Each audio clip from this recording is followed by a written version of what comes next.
Salam, xoş gördük. Bu artıq ikinci dərsimizdir əziz şagirdlər. İkinci dərsimizdə uşaqların ən çətinlik çəkdiyi hissəni izah etməyə çalışacağam. İsmi yiyəlik halı.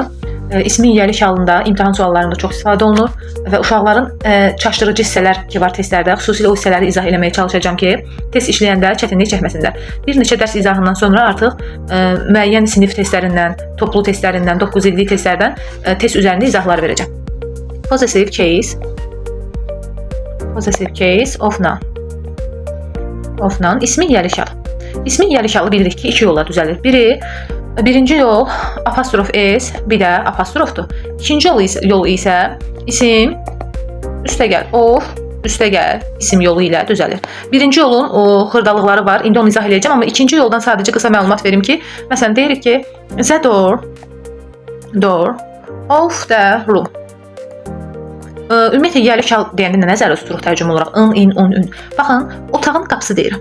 Otağın, in, un, ün şəkilçisini hara verdim? Room sözünə. Düzdürmü? Otağın qapısı. Cansız isim olduğuna görə cansız isimlər apostrof s-lə yox, of-la düzəlir. Yəni bu ikinci qaydanın sadəcə bir cümlə üzərindəki izahı idi. Amma birinci qaydanın gəlin etap baxaq görüm xırda yerləri, bizi çaşdıran yerləri, çaşdırıcı məqamları hansılardır? İlk öncə yadda saxlayaq ki, tək isimlərlə apostrof s, cəm isimlərlə isə təkcə apostrof istifadə olunur. Məsələn deyirəm girl apostrof s book. Bir də deyirəm girls apostrof books. Bu olur qızın kitabı, bu da olur qızların kitabı. İndi fərqlərinə baxaq. Qız sözü təkdə olduğuna görə təkcə apostrof s kifayət edir. Çünki təkdədir, apostrofunu ayırır, s-i gətirir, in, un, ün. Amma girl sözü cəmdə olduğuna görə bunun tərkibində zaten bir s var. İkinci s-ə bizim ehtiyacımız varmı sizcə? Təbii ki, xeyr. Bircə apostrof gətirməklə girls, qızların in, un, ün şəkilçisini vermək olur. Və yaxud da başqa bir nümunə demək istəyirəm ki, anar apostrof s bag, anarın çantası və yaxud da demək istəyirəm ki, boys apostrof bags, oğlanların çantaları. Adı burada niyə istifadə elədim? Adlar, yəni anarlar deyə bilmirəm ki, anar deyirəm, bir nəfərdir, düzdür. Ona görə apostrof s-lə düzəlir. Çünki apostrof s tək isimlərindəndir. Amma bircə apostrof burada da qeyd elədiyim kimi cəm isimlərdən sonra istifadə olunur. Artıq bu apostrofu görsəniz bilin ki, in, un, ün şəkilçisidir. Bu birinci qayda tək və cəmi artıq məncə aydındır. Təklərlə apostrof s, cəmlərlə apostrof istifadə olunur. Xüsusilə uşaqların çaşdığı yerlər, yəni tərəddüd edib də cavablar arasında, müəyyən cavab variantları arasında qaldığı hissə budur ki, yazıram ki, bura anar and əsma bag. Anar və əsmanın çantası. İndi bilmirik ki, biz anara apostrof s verək, ya əsmaya və yaxud da hər ikisində apostrof s verək və yaxud da ikisindən birinə verək. Necə yazaq ki, düzgün olsun.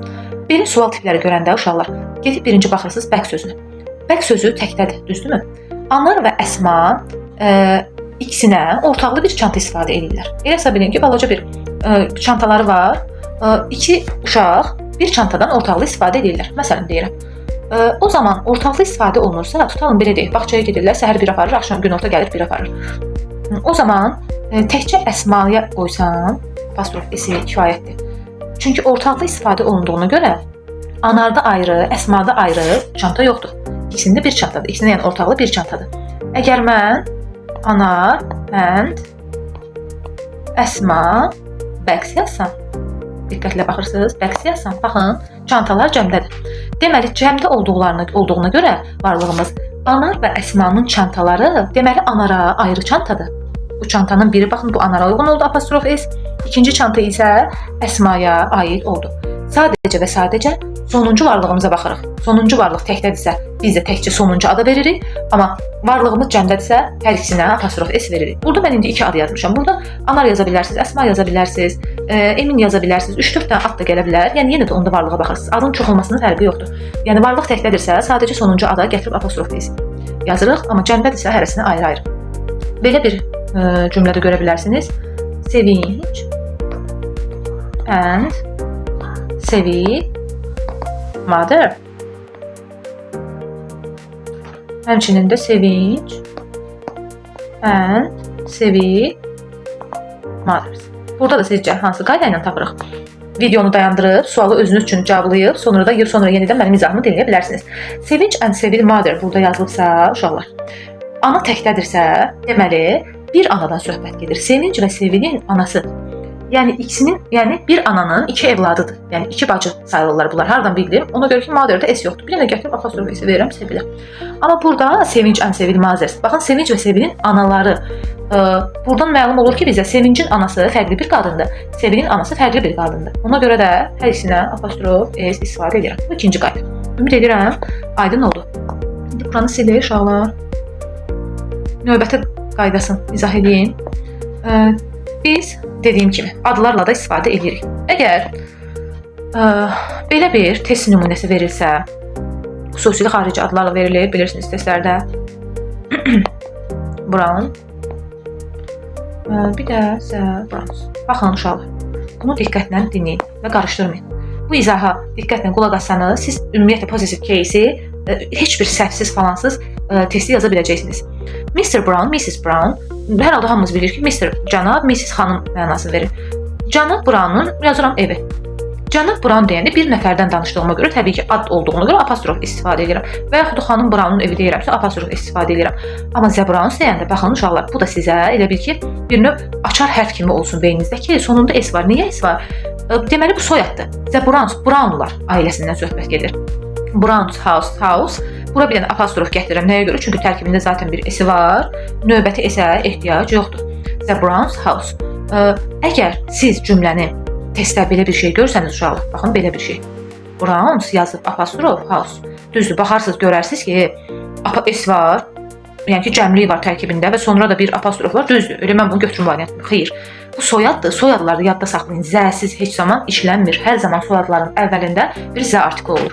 Bunu hər zaman yadda saxlayın. Bir də siz adı ümumiyyətlə Mr.siz, Mrs.siz də görə bilərsiniz. Yəni bu artıq səhv deyil. Baxın, dediyim kimi, mən burada Browns'da Z qoymadımsa bu səhv sayılır. Amma Mr. Mrs. sözünü qoymayıb Brown apostrof S yazsam, bu səhv sayılmır. Niyə? Mən istəyərəm cənab Brown deyim, istəyərəm təkcə Brown deyim. İstəyərəm təkcə Mrs. Brown deyim, istəyərəm də Brown deyim. Bu bilirsiniz, Azərbaycan dilini müqayisədə necə olur? Bir var deyirəm Nərgiz xanım, bir də var deyirəm Nərgiz. Yəni ikisi də zaten eyni adam demək deyilmi? Yəni belə deyək də bu bir növ qarşısına müraciət üçün istifadə olunan bir sözdür. Yəni ad olaraq, insan olaraq dəyişmir, sadəcə müraciətinizin formatı dəyişir. Bu daha bir qaydadır. Sadəcə xırdalıqları özünüz üçün qeyd edin, götürün ki, testlərdə istifadə edə biləsiniz. Əsas çaşdırıcı məqamlar bir də xüsusilə hər apostrof S-i testdə görəndə anında qaçıb biz onu yiyəlik hal kimi götürə bilmərik. Məsələn, deyə bilərəm ki, Səbinə, gəlin adına gedək. Səbinə, apostrof S, pretty, İndi baxırsınız. Bəzi uşaqlar qaydasız filansız, yəni təkcə tərcümə ilə tapırlar ki, müəllimə tərcümədə ümumiyyətlə ını görmürəm. Səbinə gözəl qızdır. Burada mən bir yiyəlikliyi görmürəm axı. Ona görə də bu variant sayılmır. Amma bəzən tərcüməni anlamayanda özündən sonra bir sözü tərcüməsini bilsəniz kifayətdir. Səbinə apostrof baxırsınız ilk dəfədən yiyəlik halı oxşuyur, düzdürmü? Səbinə adlı apostrofu var, S-i var. Amma özündən sonra gələnə baxırsınız, görün nədir? Bu sifətdir, gözəl. Yəni yiyəlik hal mütləq özündən sonra isim tələb eləməlidir və yaxud da sifət üstə gəl isim tələb eləməlidir. Səbinənin gözəl. Burada yəni tərcümə eləyəndə də alınmır və Səbinə apostrof S-dən sonra artıq birbaşa sifət gəldiyinə görə deməli bu nəyin qısaltmasıdır? İzin. Səbinə is, pretty, Səbinə gözəl qızdır. Və yaxud da Səbinə, yenə də apostrof S, 10 years old. Yes, years old. Yenə də özündən sonra nə gəlib uşaqlar? Apostrof S-dən sonra say gəlib, rəqəm gəlib. Rəqəm gəlibsə də bu yiyəlik hal sayılmır. Daha sonra yenə də yazıram, eyni cümlə üzərində gedirəm. Səbinə, apostrof S, yazdım belə. Baxın, özündən sonra nə gəlib? Artikl. Ümumiyyətlə artiklı, məsələn, Z artiklı gəlirsə, yiyəlik haldan apostrof S-dən sonra bu da yiyəlik hal sayılmır. Bu da izdir. Səbinə is, Səbinə qızdır. Və salam. Başqa nə görə bilərsiniz? Özündən sonra təbii ki, feil gəlsə. Feil necə gəlir? Yazıram ki, Səbinə, apostrof S, learned English. Baxın, apostrof s-dən sonra feilin özü keçmiş zamanı gəlir. Nəyə görə? Çünki bu həzin qısaldılmış formasıdır. Bitmiş zamanı, indiki bitmiş zamanı bilən uşaqlar artıq bilirlər ki, has learned nədir. Belə bilmiriksə də sadəcə baxın, özündən sonra feil gəlibsə, bu da yəlik hal sayılmır. Bircə ayıncılı gələn feillər var. Məsələn, belə gələn bir şey var. Səbinə apostrof gəlir learning. Düzdür?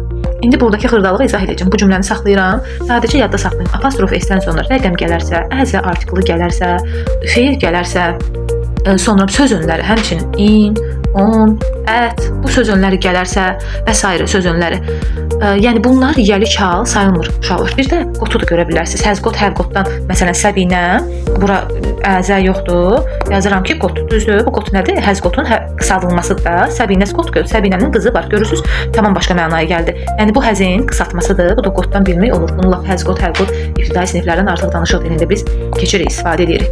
İndi ən əsas ayıncı formalı sözə keçmək istəyirəm, cümləyə keçmək istəyirəm. Və onu da bildikdən sonra bizim yəlik hal ilə bütün problemimiz demək olar ki, bitəcək.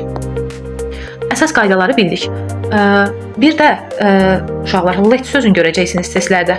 Let sözünü görəcəksiniz. Bir də məsələn, what sözü, ümumiyyətlə WH sözləri ilə olan, hərf birləşmələri ilə olan bütün sözlər, yəni yəlik hal sayılmır. Bu letasının qısaltmasıdır. Baxın, letasının qısaltmasıdır. Üzr istəyirəm, letasının qısaltmasıdır. What məsələn, what is-in qısaltmasıdır.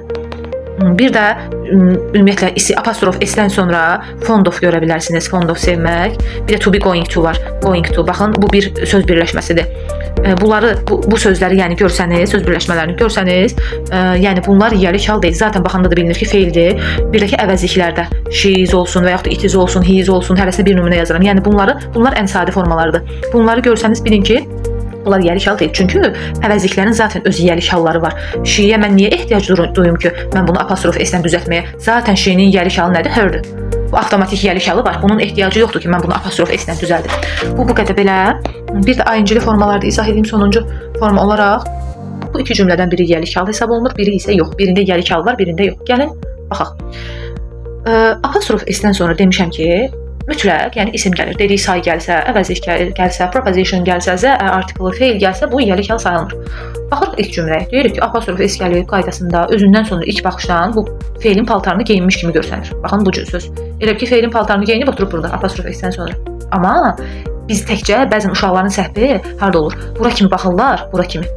Ondan sonrasına baxmırlar. Apostrof s var, vəssalam. Bu tərəfdə feil var, bitdi getdi. Deməli bu yəlik hal deyil. Xeyr. Cümləni hər zaman sona kimi oxuyun. Sona kimi oxuyun, dəfələrlə oxuyun, təhlil edin, sonra qərar verin. Baxın, burada my brothers reading. Məsələn, siz əgər buna feil kimi baxırsınızsa, feili gözündə baxırsınızsa, özündən sonra gələnə də baxın mütləq. Bu varid feildir, feil.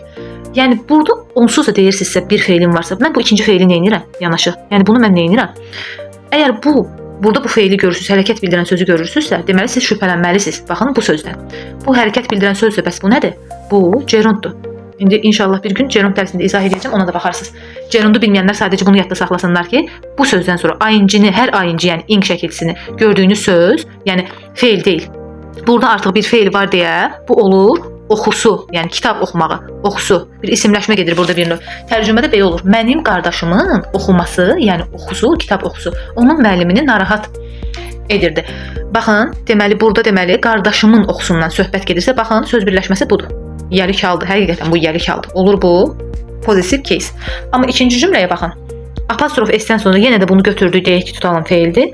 Bundan sonra siz feil görürsünüzmü? Ümumiyyətlə hərəkət bildirən bir söz varmı? Yoxdur ki. Yoxdursa, deməli elə bu zaten positive case deyil. Qısaca bunu belə yadda saxlaya bilərsiniz. Ayıncıdan sonra, ayıncıdan əlavə, daha doğrusu cümlədə feil varsa, hərəkət bildirən söz varsa, o yəlik hal hesab olunur. Yoxdursa, o yəlik hal hesab olunur. Ümid edirəm izahım aydındır uşaqlar sizə. Ən əsas yerləri izah eləməyə çalışdım. Testlərdə çox köməyinizə çata bilər bu izah. İzahı dinləyin. Dinlədikdən sonra artıq testlərinizi başlayın işləməyə. Hər dəfə özünüz üçün dediyim kimi qeydləri götürün. Qeydləri götürdükcə artıq o testlər də sizə rahat olacaq. Bugünlük bu qədər. Növbəti dərs izahlarında görüşənədək.